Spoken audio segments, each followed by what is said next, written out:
Ana bugün Medine-i Münevvere'de keldik. Ana Medine-i Münevvere'de keçkirin sayr kılıştı adamla.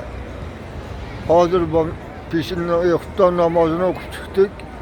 Mana Maçtamal mescid mana görünüşü. Juda katta bir 20 gektar, 30 gektar keladigan joy. Juda katta jami mescid mana shu yer. Medine-i Münevvere'demiz. Ana hamma sayr qilib yuribdi hozir Medine-i Münevvere'de.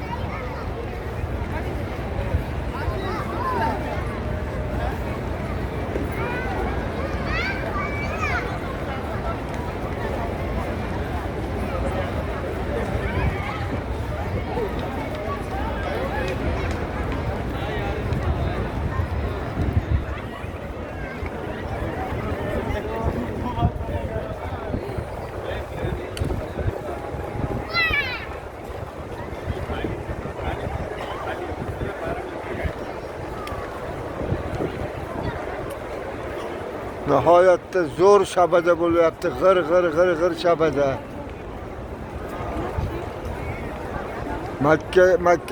Makkadan ancha beri havosi salqin ekan.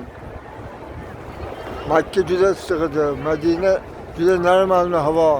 O'zimizni havoga o'xshagan shabada. Mana shu biz turgan masjid. Bunaqa gostinsa masjidning yonida.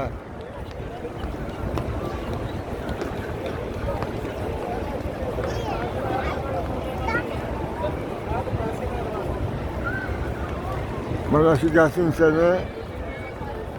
Gasinsada turamiz.